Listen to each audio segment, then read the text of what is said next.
Welcome to Rock That Relationship, a podcast about all things relationship with Corey and Tracy. Now let's get real and start creating relationships that rock.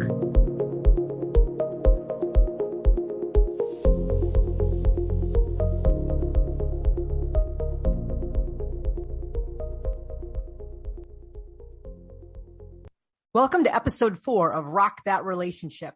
We're back with you today with another great topic to talk about. We're going to be talking about love is a feeling and also an action. This is one of the topics we brought up in our very first podcast when Tracy and I had a chance to share the things that were kind of our biggest lessons in the relationships and breakups that we've had. And this is one that we're really excited to talk about today, pretty much like everything we're excited to talk about. But we're going to approach this from a perspective of law of attraction, which might be kind of a different perspective. Maybe some of you have heard of it. Maybe some of you haven't, but really the idea is we want to look at how love is a feeling. It's a vibration. It's an energy, but it's also an action. It's something you do something with. So today, as we get started, we're going to share some information with you too about how we've practiced law of attraction. And then also a little bit about manifesting. One of our taglines is manifesting the relationships that you want. And so for us, we have put together some manifests over the last year or so. We're going to share some of our manifests with you, talk about how you manifest the relationships that you want. So whether you're looking for that romantic partner or you're looking for improving a relationship that you already have, maybe with a friend or a family member, this is going to give you some great insight. So Tracy, you ready to talk about some of this exciting stuff? You know how much I love this topic. I am ready. And I'm glad that you're the main leader on this because you're an expert at this stuff. Like I am really trying, but I have not been able to internalize this as well as you have. And you're a master and it's pretty phenomenal to watch, I have to say. Well, I do have to credit you with getting me started with this idea of law of attraction. I don't know if you remember this, but it was after my breakup that I had. I was wallowing as most people do after a breakup. And you sent me a link to a podcast called Love Your Life, Law of Attraction. You said, you got to listen to this lady. She's really, really like nice and she's very kind and she has so many good things to say. And I thought, oh goodness, I could use something because listening to all these breakup books about how I was going to die alone was just sort of wearing on me. So I listened to this podcast and I ended up listening to almost 200 episodes. I think it was the whole slew that she had. See, that's the difference between you and me. Because I listened to that one. That's it. And you listen to 200 of them. And even though I love that lady and her voice and her niceness, well, because I'm totally ADHD, I did not have the follow through that you have. And I think that's something we really need to touch on today is follow through, right? I don't have follow through, which is why I fall off the cliff of law of attraction and manifesting, even though that's, there are things that I would like to either attract or manifest. And I think we need to discuss the difference of what those two things are. Also attracting and manifesting. And would you agree that those are two different things, right? Absolutely. And I think what you're talking about falling off the cliff, I think is important because, this idea of law of attraction, which is interesting, is basically law of attraction is that we attract things into our life, whether they're feelings, whether they're experiences, whether they're people, or energy. We attract things into our life based on what we are putting out. So if I am emanating positivity, I will attract positive people, positive things into my life. And if I'm emanating negativity, I will attract that. And, for our listeners, you can probably think of times in which maybe you've been in a really bad mood and all of a sudden everybody at work seems to be in a bad mood. Were they in a bad mood or are you just kind of attracting those people that day who are with that energy? If you've ever felt like, oh, I'm just having a great day, I'm in a great mood, and all of a sudden everything around you is just, birds are chirping and the sun is shining, it's because we attract the energy that we're putting out. And that happens without our consent sometimes. So the idea is that we're going to attract it no matter what. So can we, to some extent, create some means to put out good energy, positive energy? Because if you want to attract a certain type of energy, you need to put that out. So that's where that persistence piece comes in. I think, Tracy, that you're talking about is sticking with it. So you put out the kind of energy you want back. Is it also perhaps that, okay, now you have a positive mindset, right? You're focusing on these things. Your energy is good. Does that mean then you're more likely to see those good things instead of the negative things? I know for a lot of my life, I really focus on negative things. Now, I was a cop. I have worked on genocide issues. I was obsessed with the Holocaust and the horrible things that happened. And so then I would look around and I would see like markings of those things, or the burgeoning, like, waves of that stuff coming, instead of seeing the butterfly fly by or the blue sky. I mean, are you attracting that? Are you more noticing those good things? Are those one and the same? I think that's a great question. I think people who do law of attraction would say it's probably a little bit of both, right? In some sense, you're allowing yourself to have a different mindset or perspective. So instead of saying, I'm so sad because I'm going through a breakup, you can say, I am sad about that. I'm going to acknowledge that, but I'm also grateful for the fact that I'm learning a lot about myself that I might not have learned about otherwise. And so you do shift that energy and shift those feelings, but you also start to notice, things that you're doing. Say perhaps you're in a breakup and, you after a breakup and you go out and you pick up a new hobby, right? I mean, Tracy, you're really into pickleball. So the idea is like all of a sudden you find out that you have this inner pickleball champion in you that you had no idea that was there. So you're noticing things, but you're also actively doing things. And so that's why we go back to this, like, love is a feeling and also an action, because also law of attraction is based on that same principle. It's a feeling, it's an energy, but you also have to do something. It doesn't just come to you, just by happenstance. That makes sense.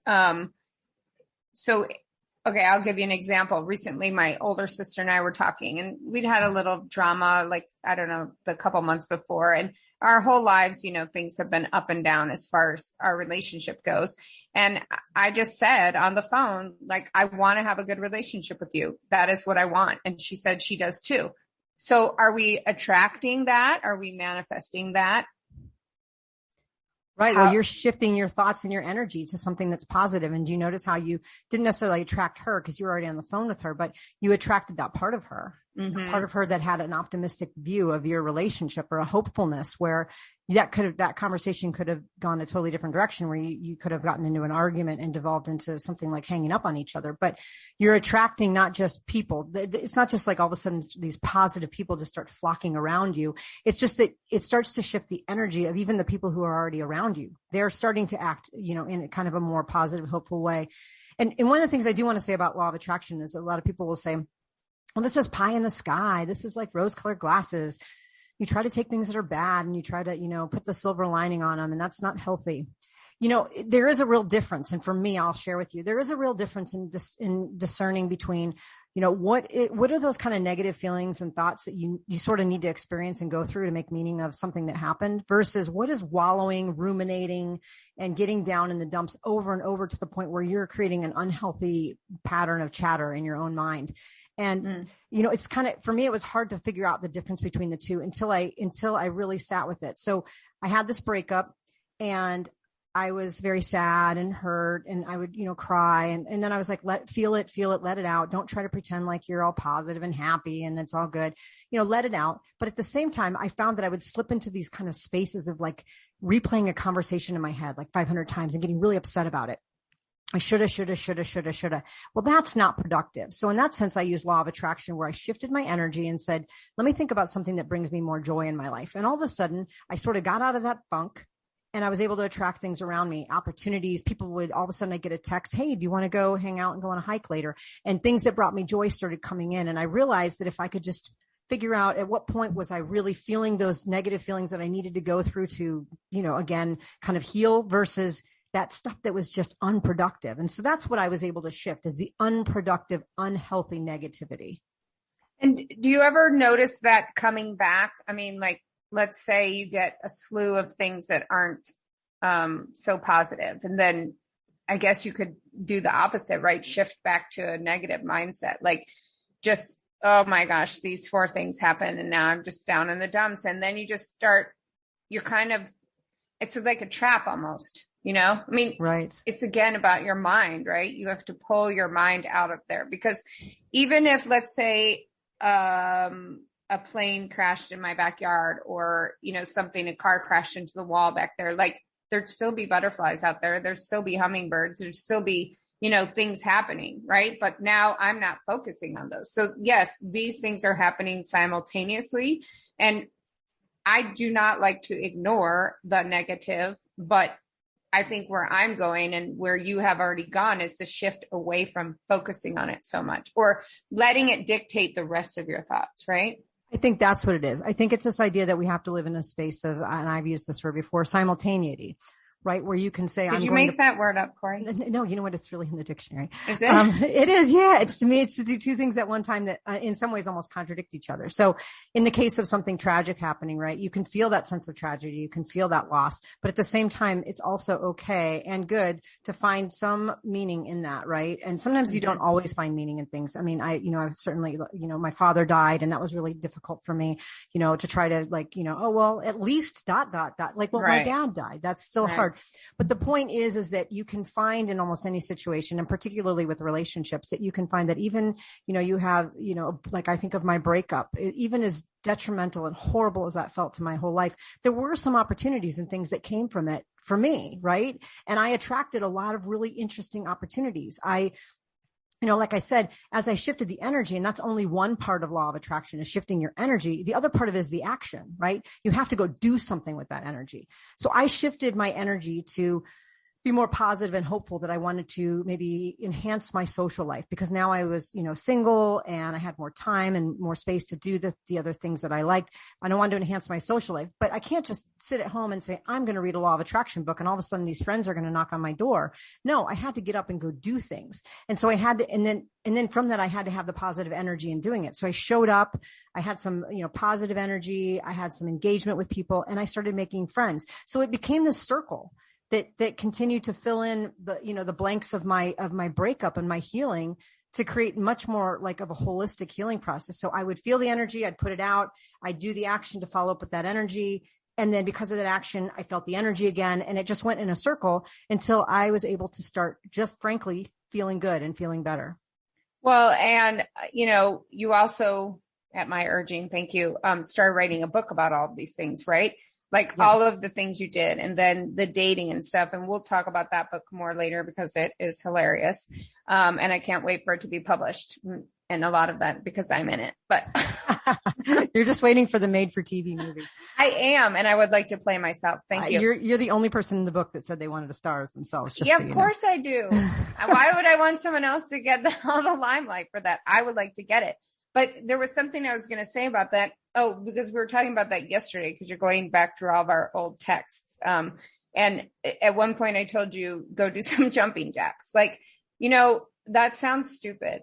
I mean, hearing you read it off, I'm like, I sound very trite, right? But it's like, it shifts your brain. Like, okay, the jumping jacks are not going to save you, of course, but it's that, okay, jog it up, like shift your brain. And I know for me, I mean, I've been focusing on the pickleball, as you said, and the hiking and all that stuff. And that stuff brings me joy, right? And yes, I do not like that I was broken up with. I can't handle it. I'm not over it, and I don't like it. But living in simultaneity, what's the word? Simultaneity. Simultaneity. I can still have my feelings. I can feel sad. I can feel love. I can feel upset.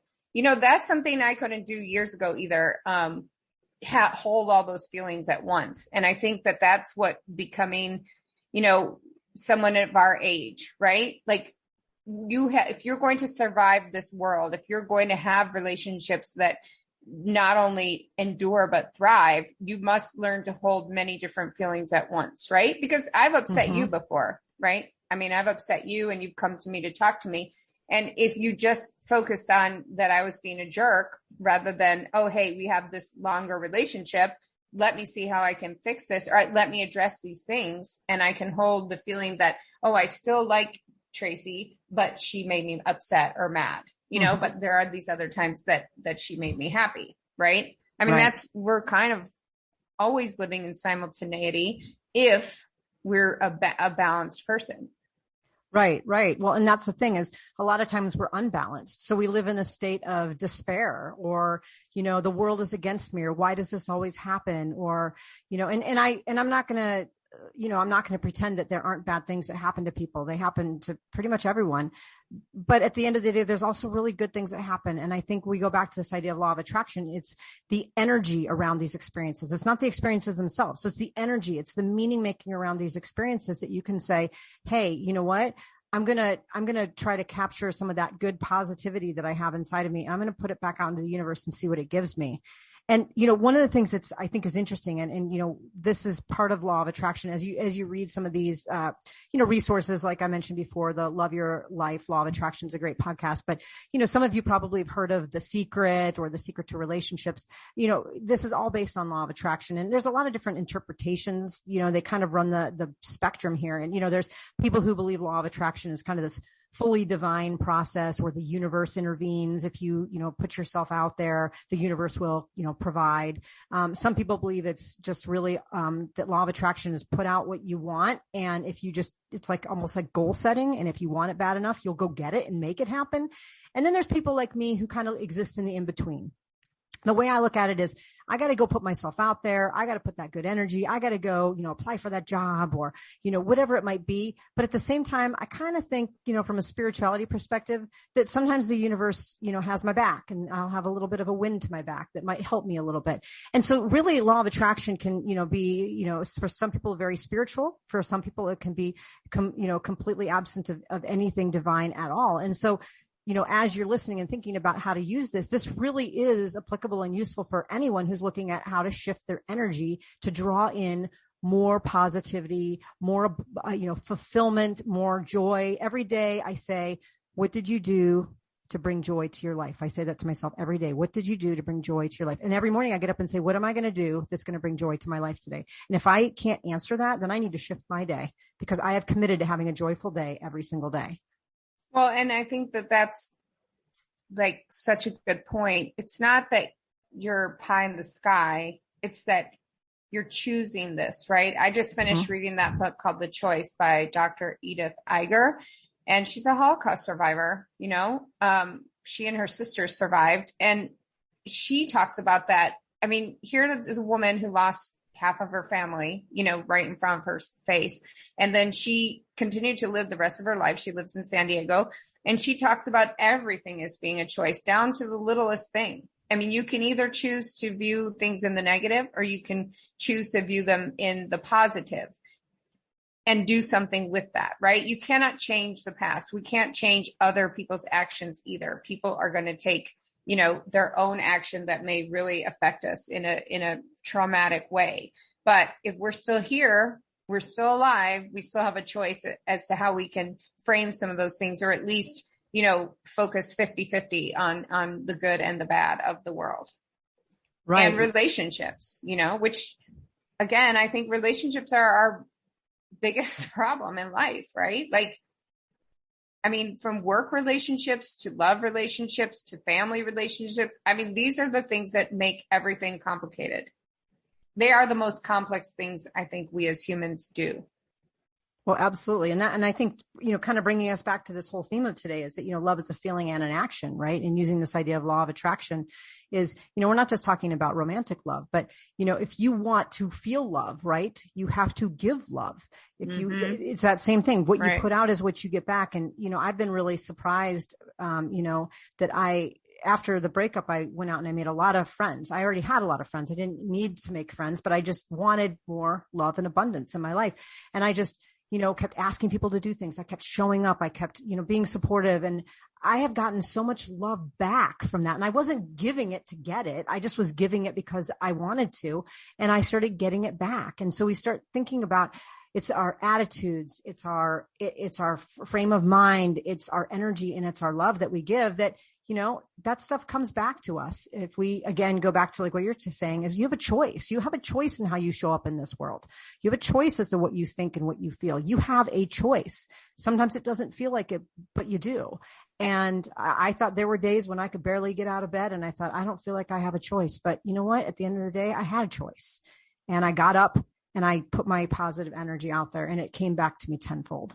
And how could it ever hurt, right? So if there's people critiquing that or saying, oh my gosh, you have rose-colored glasses, how is it hurting anybody if you have a positive attitude? How is it hurting anybody if any of us have a positive attitude? All we're going to do is spread more goodwill and joy versus negativity. So I completely agree. The biggest thing I get is, well, what if you're naive and someone takes advantage of you? You know what I say to them? So what? I'm going to have bad things happen to me, or if somebody take advantage of me no matter what, right. I might as well just give love and joy and abundance to people while it's happening. I mean, I'm not going to be completely naive to the world, but we talked about this in a previous podcast about assuming the best in people. I just can't imagine going through life assuming the worst in people. It just feels like a really heavy load to carry for this lifetime. I would rather assume the best, give the best, show up. And guess what? If someone doesn't show up back to me, then I know, but I won't ever feel bad that I showed up for them.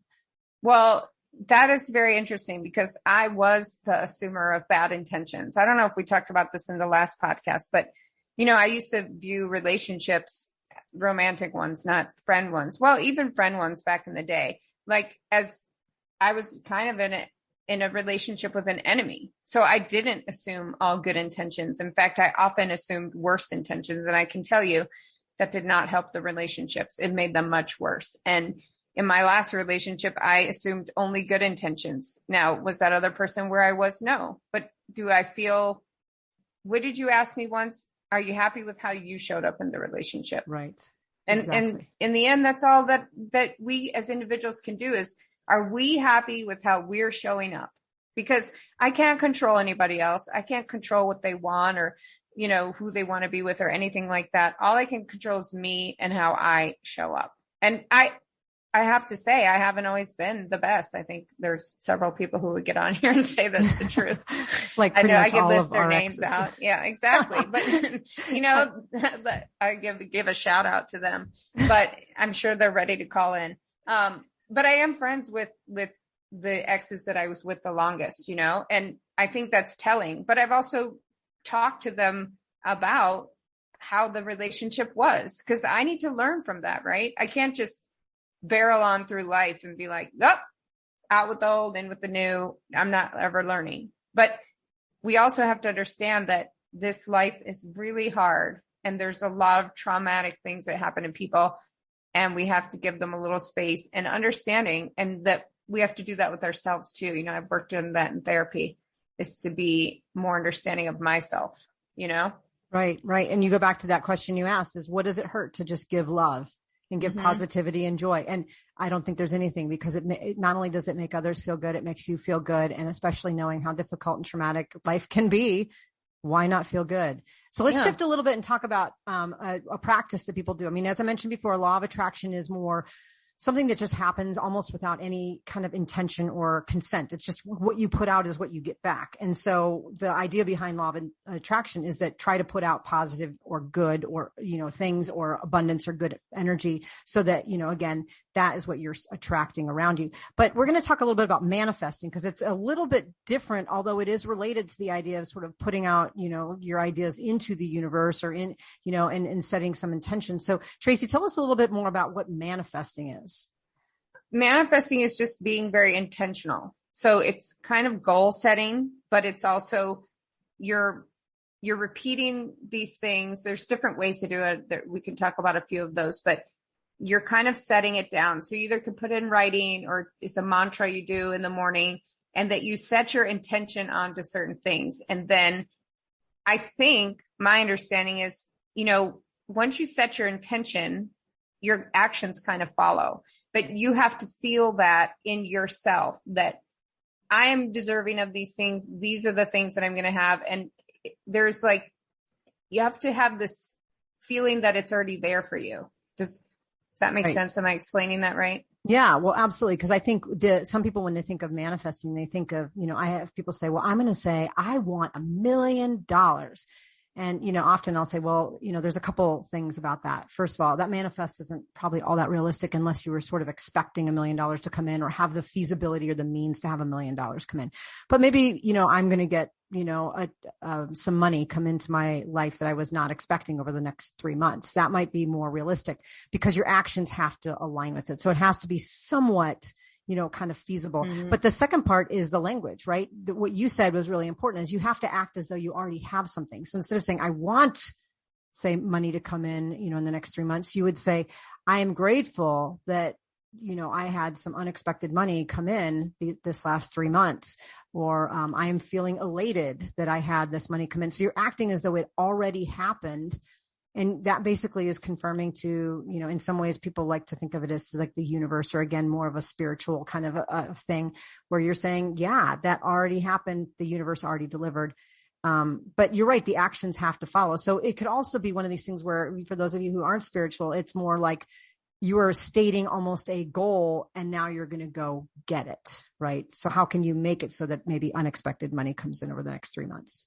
Well, and that's something that, I was reading about, is that it's that the universe, these things are already out there, but are you ready to receive them? Are you in a place that you're ready to receive them? So manifesting is kind of making yourself ready to receive those things. And, we can look at famous people or really rich people or people who've done these crazy things, and we're like, oh my God, they're just special. Well, are they really special? Are they doing something? And that's what the book, The Secret, talks about, which, I think my mother gave me that book in like the 90s, and I was like, ugh, junk, threw it out. Right. And it wasn't until you read it again that I listened to it. And I was like, oh my God, this is the best. Right. Because it's about your mindset shift, and that there is abundance in the universe and there is good for everybody. Are we ready to receive it? I think that that's what the manifesting is about. Am I ready to receive that? Am I in a place where I can accept this and do good with it, or, honor it in my life? Does that make sense? Absolutely. Well, and the thing I think that's really interesting that you were saying is, am I ready to receive this abundance? And there's, we have kind of, particularly in a Western mindset, this idea that there's only so much abundance to go around. And if I have it, someone else doesn't, or if someone else has it, I don't have it. Like it's a pie and we're cutting it. Just because you have love doesn't mean I can't have love. And so we have to kind of get out of that mindset that just Very good, Corey. Declaring what you want doesn't mean you're taking it from someone else or that you're not deserving of it. We're all deserving of abundance. And that's the whole point of manifesting, is to try to get people in that mindset of saying, what is it that I want? The joy and abundance in my life. And as you can see, this really goes along with law of attraction, right? Is if you put that positive energy out there and then you manifest and you're very clear about what you want, you create the environment to be able to receive when you are ready, and you make it happen. You got to go make it happen too. You can't say, I want to, I'm so grateful that I have this new job, and then you don't ever apply for a job. Like you have to apply. So all of these really go hand in hand, but it's this idea that we have to, in some ways, trust the universe to know, again, if you're coming from a spiritual part, or trust yourself enough to know that you can have what you want. That's very interesting. I want to just touch on that point again, that it's not a piece of pie, that there's only so many slices. And even if there were, then slice it into a million slices that equal slices, right? Let's say we're at a party of 8 people. Is there only joy enough for 7 of those people?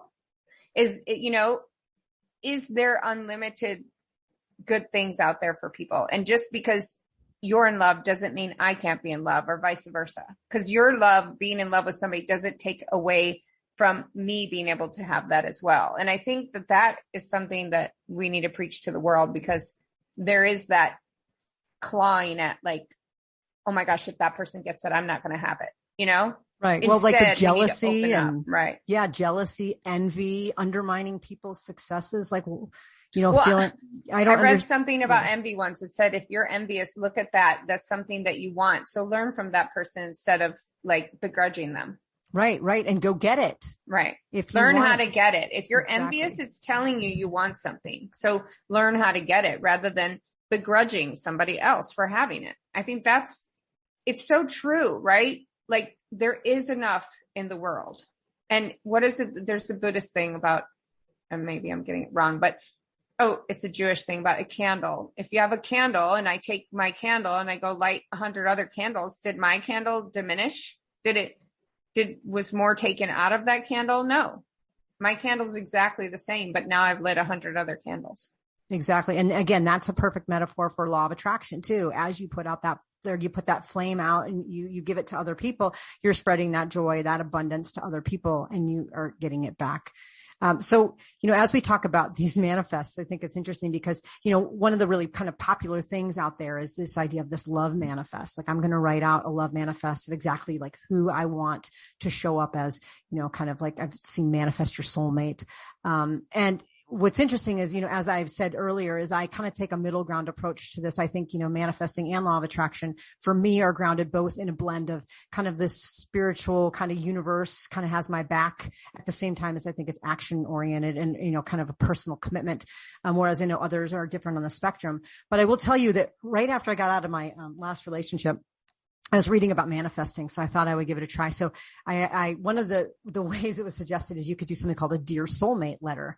So you write, Dear Soulmate, I can't wait to meet you. You are, this tall and this age and you like adventure or whatever it is. Right. And so you write this Dear Soulmate letter and then you read it every night knowing that maybe your soulmate will hear it. Okay. So, I was sort of desperate at this point in time and I was like, all right, I'm gonna write this Dear Soulmate letter. So I sat down and I wrote it and I would read it every night out loud to some, I don't know, cosmic soulmate that was supposedly out there. Well, as you can imagine, the universe did not deliver and the universe didn't deliver because I wasn't ready to receive it.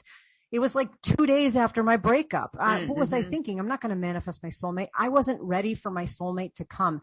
And so whether that was the universe, right, spiritually not delivering, or it was me getting in my own way, even though I'd read this letter every night, I wasn't putting myself out there to meet somebody because I was blocking my Dear Soulmate letter. Either way, I wasn't ready to receive it. So just because you manifest something doesn't mean that it's going to happen, for one. If you're spiritual, you might believe that the universe knows what's best and might not deliver it when you want it, but when the universe wants you to have it. Or in just some ways, you're just not ready at all. And you're just not going to get it. So you have to think, are you ready to receive what it is that you're putting out there? That's really interesting because I think, and we're going to talk about this probably, I keep saying this and it's probably annoying to you and everybody, but we're going to talk about it in our next podcast, like the value of personal growth work, right? How are you going to get yourself ready to receive stuff? And I'm also wondering, Corey, could writing Dear Soulmate letters be a side gig for me? Are you going to write them for other people? And you just have them posted on the web and they can download them? It's just like resumes. I cannot write my own resume, but I can look at somebody. I already looked at a friend's today. And I'm like, why am I doing this for somebody else? But I have such a hard time for myself, right? I watched this Brazilian movie once. I have no idea. It's maybe called Central Station. Oh, and I've never forgotten. I probably saw it in the 90s. And this lady sat at a train station or bus station. And she would write letters for people to their loved ones. Now, granted, I can't give away what happened, but she wrote these beautiful letters for people to their families and that they couldn't do themselves. And I think talking these things over with someone now, that would help, right? If I want to talk through who's my soulmate, I'm going to talk it through with you. If I'm going to write a manifest, I want to talk it out, right? So I don't manifest something I don't actually want. And how am I going to get in the mindset to be ready for it? And, either with therapy or with a friend or whatever, or with yourself. If you're an introvert, you might want to go somewhere and just sit in the woods and listen to the brook and, think about what you want. I'm going to talk it over with somebody.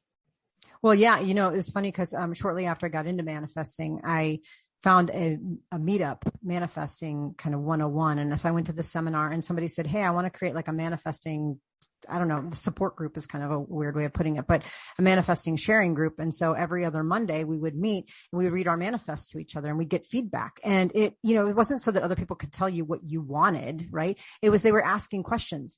It was interesting. At one point I shared my love manifest with my group and my cat showed up in the background of my Zoom video. And when I was done, I said, what do you have for feedback? And the gentleman that was running the group, he actually said, you don't have anything in there about how this person, you want this person to like animals or more specifically like and not be allergic to cats. And I said, oh, I didn't even think about that. He said, because I noticed you have a cat.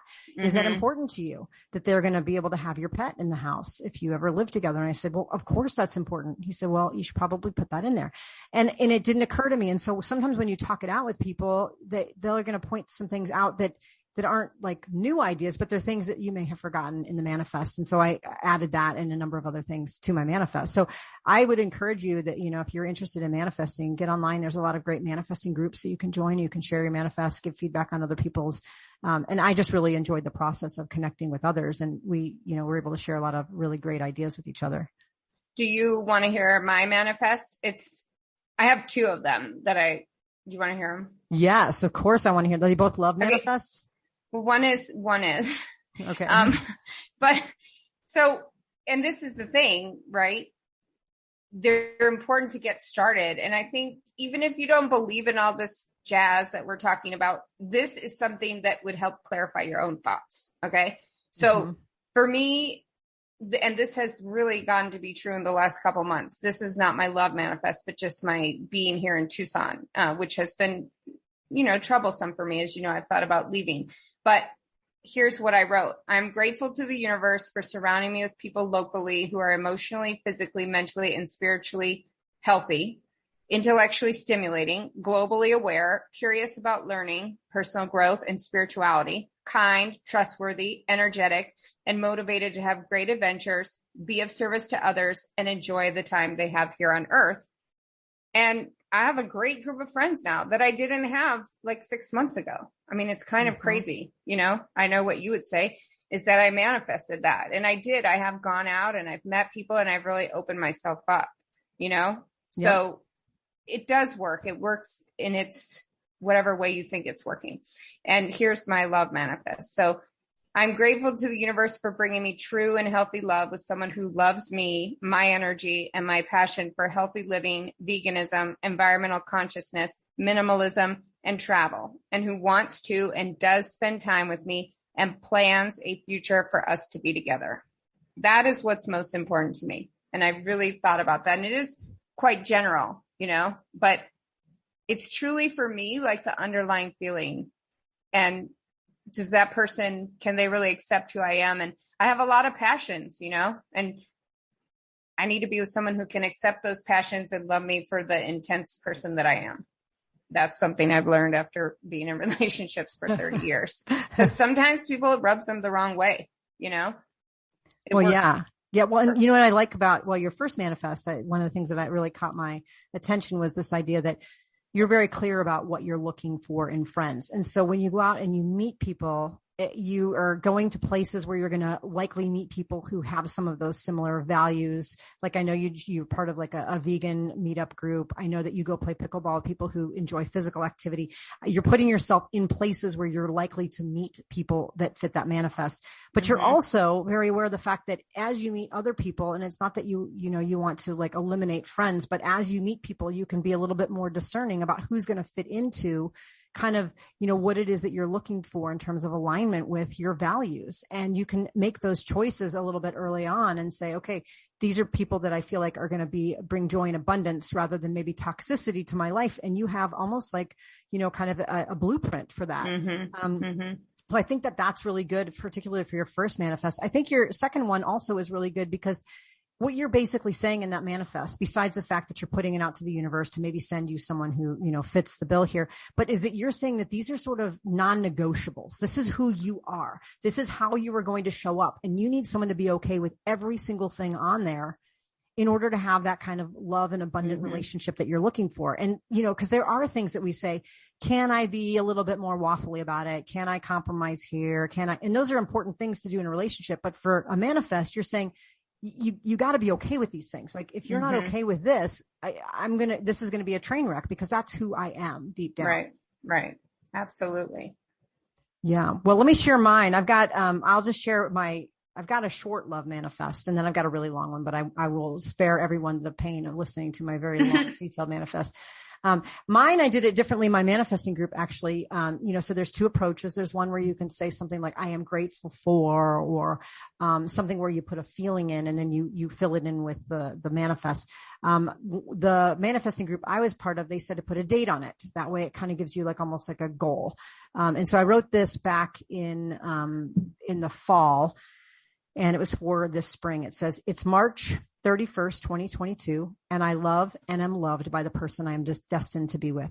Our relationship is healthy and mutually supportive and filled with romance, intimacy, wonder, kindness, adventure, fun, humor, ease, honesty, and joy. Everything between us just feels right, and we are experiencing magical love. And so that one actually I ended up writing, and my manifesting group said it was a little too vague. I'm sharing that with you to say this was a really good starting point. I ended up going into one that was a lot more thorough for me. because, they can be good for some people if you have kind of like in your case, Tracy, where you have some kind of non-negotiables and this is like, this is it. For me, I made a very long list. I took my Dear Soulmate letter and I combined it with this love manifest and I built it out even more. And it's like 2 pages. And I mean, it is everything. You are that detailed kind of person, Corey. Well, that's exactly, right. I mean, I listed traits and characteristics and what they like to do on weekends and how much they would love my cat and where we would travel and, all this kind of stuff. And that became much more detail oriented. And that's the one that I end up working with and putting out kind of into the universe. And the irony is I read the second manifest, to my manifesting group back, like I said, in the fall, and they loved it. And we, everybody kind of gave me their support and I read it over and over. And 5 days later, I met somebody, who I've been now dating for 6 months and who was almost all that. It's all of that. It's been really weird. And we joke about it. I do have a chapter in my book called Perfect on Paper, about that experience. So within 5 days, all of a sudden I just randomly met this person at a hike. And, so it wasn't even something that I was like, oh, I'm going to go onto the dating sites and find exactly this person. It just sort of happened. I put that out to the universe and that's what came back to me. It's so interesting. We'll have to get into this more, but it is, I mean, you are a much more detailed person than I am. You're a more plan and goal oriented person. So, is it the chicken or the egg? Was this coming for you and you just happened to write it down? Do you have some kind of like ESP going on or something? Or, did you create this? I mean, it's not like you created a person who was born 40 something years ago, right? It's just weird. It's very interesting. I think that it really does shift your thinking. It's really, for me, about the positive thinking, and I have not mastered it. And you're just a force unto yourself, Corey.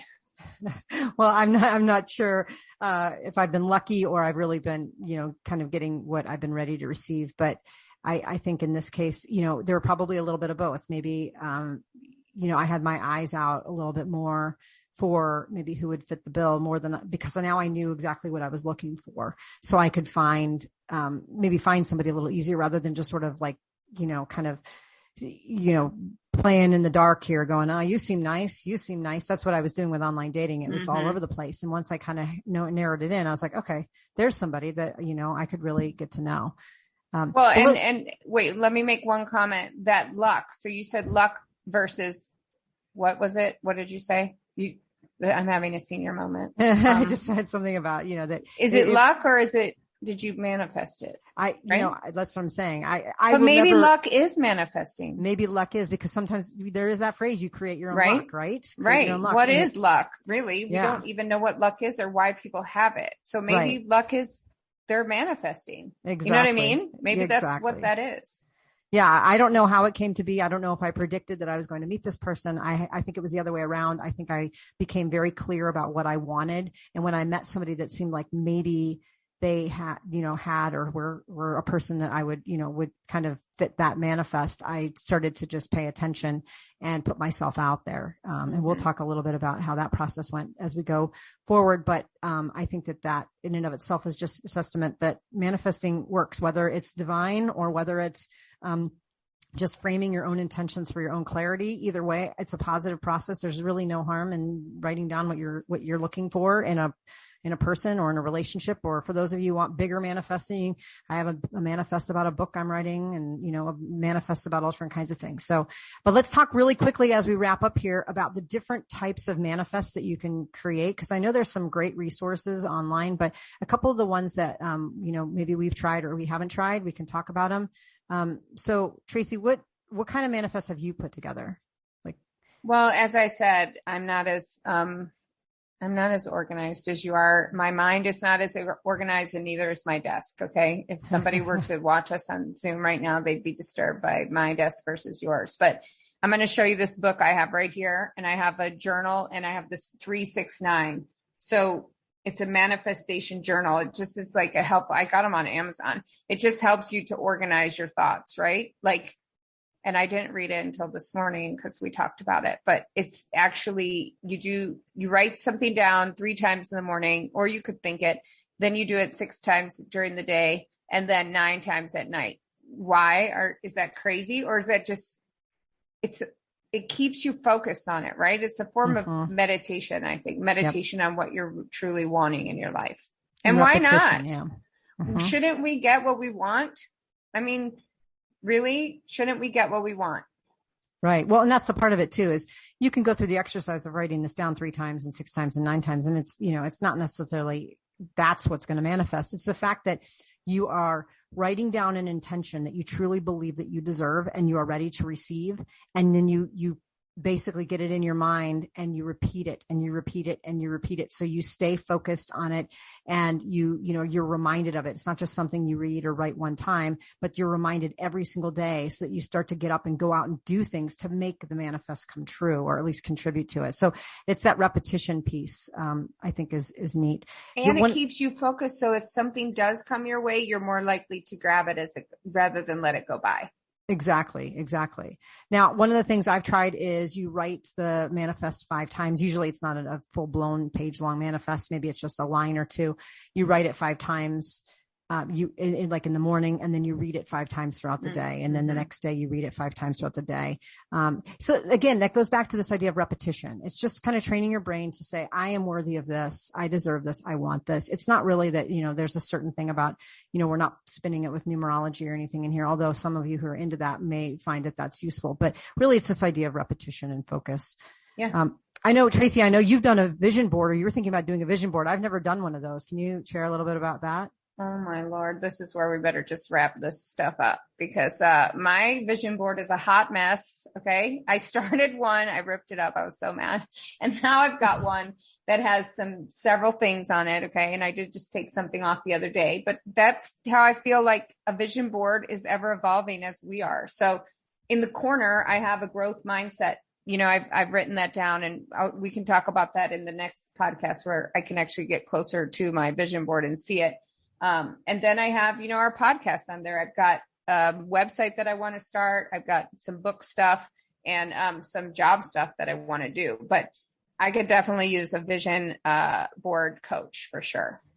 Maybe. Okay. So you can, once you get to be an expert in that, you can be a Dear Soulmate letter writer on the side, my God, a vision so board true. creator on the side. I mean, there's so much to be done with this. People contact me. I'll help you.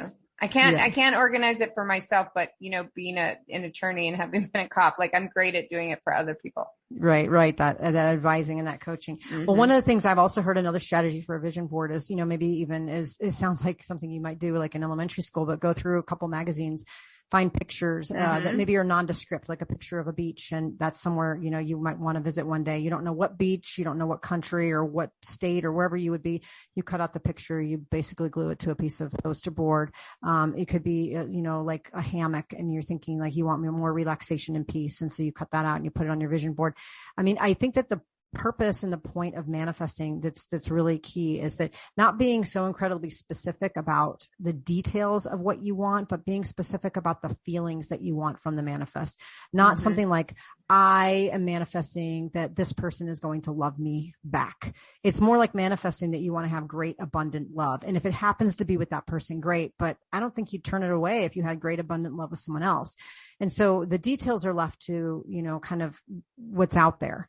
So that's why the picture of the beach rather than a cut out picture of Italy is really what's key in the manifesting is let the opportunities come, right? When they say, one door opens and, one door closes, another opens, it's really the idea that you're too busy looking at the door that there were 5 windows that were wide open the whole time. So the manifesting is letting the wind blow through those windows and see what comes to you. Nice way to put it, Corey. Well, excellent. Well, we are going to wrap up and we're out of time here, but wanted to just kind of reiterate that, this process of, law of attraction and manifesting, really does play into the kinds of relationships that we want, how we show up, how we go for what we want, how we are our best selves. And, there's a lot of great resources out there. So we'll be sure to put them all in the show notes for people to refer to. But this really leads us into, episode 5, our next one, where we're going to be talking about the value of therapy and personal growth work. Again, hitting on the 8 topics that Tracy and I identified in our very first podcast as really those critical pieces of our learning and those foundational elements to relationships that we think, are really important to kind of start off our podcast series with. So stay tuned for next week's podcast. And again, thank you for joining us today, and make sure you go out there and rock those relationships.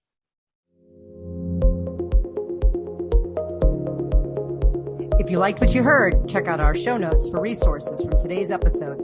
Make sure to follow us on Facebook and Instagram under Rock That Relationship, and go to our website at rockthatrelationship.com for updated episodes and more great information. Thanks for listening. Now go rock those relationships.